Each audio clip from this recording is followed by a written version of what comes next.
पहले तो मैं नमस्कार करना चाहूँगा पूरा बिहार प्रदेश को और अपने पार्टी के माननीय नेता प्रतिपक्ष तेजस्वी यादव जी को मैं सम्मान के साथ उनका स्वागत और हार्दिक अभिनंदन करता हूँ, ताकि उन्होंने बिहार प्रदेश के लिए जो उन्होंने फर्स्ट बार कैबिनेट की बैठक जो बुलाएंगे वो चुनाव जीतने के बाद, मुख्यमंत्री बनने के बाद उन्होंने बहुत अच्छी बातें बोली हैं कि 10 लाख युवाओं को रोजगार दूंगा मैं पहले कलम से। उनके लिए तहे दिल से धन्यवाद देता हूँ मैं उनको कि उन्होंने बिहार वासियों के लिए पहला जो पेन उठाएंगे कैबिनेट में वो भलाई की तरफ जाएगा। जब युवा रोजगार में आएंगे तो बिहार का जो है अपने आप भविष्य उज्जवल होगा। विपक्ष का भी इसको बरगलाने के लिए कहा गया। देखिए, आप लोग भी देख रहे हैं 5 साल, 15 साल और 6 साल।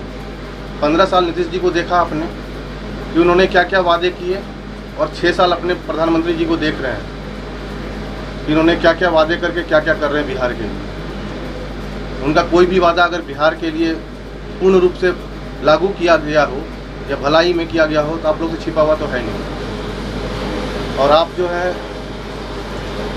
न्यूज़ वाले से कोई बात तो छिपी रखी नहीं है, ताकि वो प्रधानमंत्री जी हो या नीतीश कुमार जी हो। और हमारा जो संगठन है राजद का वो पूर्ण रूप से तैयारी करके बैठी हुई है। हमारे पटना महानगर में जो भी प्रत्याशी को टिकट आला कमान के द्वारा मिलेगा, पार्टी जो भी तय करेगी उस पर हम लोग काम करेंगे। आप पटना महानगर उपाध्यक्ष हैं, अभी तक आपके पार्टी में टिकट का बंटवारा का कोई नहीं हुआ है। आप कैसे देखते हैं इसको? लेट हो रहा है क्या? घोषणा हो चुकी है, चुनाव आयोग ने तिथि घोषणा, नॉमिनेशन चालू, नॉमिनेशन शुरू हो रहा है, अभी तक टिकट का। देखिए, ये कोई किसी ऑफिशियल वर्क का मुद्दा तो है नहीं, पूरे बिहार प्रदेश की बात है। और इस पे जो रणनीति तैयार करके, क्योंकि हम लोगों को बहुत महत्वपूर्ण चुनाव इस बार लड़ना है और इस बार का चुनाव बहुत महत्वपूर्ण होगा। और बिहार के लिए गौरवशाली की बात है कि अगर आरजेडी सत्ता में आती है तो बिहार का पूर्ण रूप से भविष्य उज्जवल होने वाला है। इसीलिए रणनीति जो है बहुत बेहतरीन तरीके से बना के अच्छे प्रत्याशी को टिकट दिया जाएगा। और इसीलिए ये जो कार्यक्रम जो आजकल हो रहा है, और हमें उम्मीद है कि 1-2 दिन में हमारा भी टिकट का जो है बात आगे आ जाएगी, सामने आ जाएगी सब। देखिए, हम लोग किसी को तो भगाया है नहीं, या कोई भी पार्टी हो। स्वतंत्र रूप से वो अपना अधिकार लेने के लिए है, अपनी बात रखने के लिए है। उनके मन में क्या तकलीफ है क्या नहीं है, जब तक कोई बात किसी इंसान के सामने जाहिर नहीं होता तब तक बात कैसे मान्य होगा।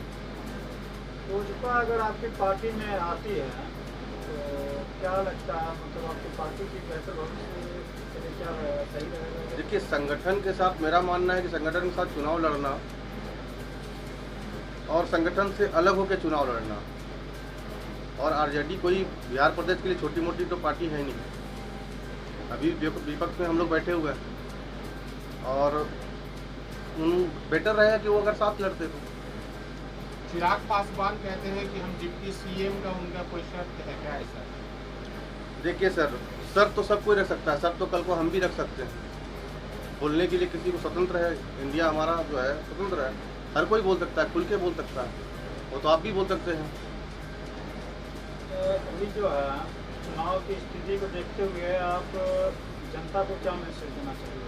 जनता को हम यही मैसेज देना चाहेंगे कि इस बार आप लोग अपना बहुमूल्य वोट सोच समझ कर दें और अपने प्रदेश को एक अच्छी सरकार बनाने की कोशिश कीजिए। और सरकार बनाते हुए भी ये देखिए कि अगर युवा मुख्यमंत्री बन रहे हैं हमारे तेजस्वी जी, तो बिहार का भविष्य उज्जवल होगा। आप पटना महानगर उपाध्यक्ष हैं, कैसे मजबूत कर रहे हैं संगठन को पूरे पटना में, महानगर में सर? देखिए, संगठन हमारा अंदरूनी जब से आचार संहिता लगा हुआ है तब से हम लोग जो डोर टू डोर जाके करना चाहिए, कन्विंस करना चाहिए। हमारी पार्टी लगी हुई है पटना महानगर पूर्ण रूप से अपने काम में उत्तीर्ण है, और ये कार्यक्रम मेरा जारी है। क्या रणनीति बना रहे हैं आगे के लिए सर आप? देखिए, रणनीति जो है जो भी प्रत्याशी तय होकर आएगी महागठबंधन की, उस प्रत्याशी के साथ हम लोग काम करेंगे खुल के और उनको पूर्ण सपोर्ट देंगे।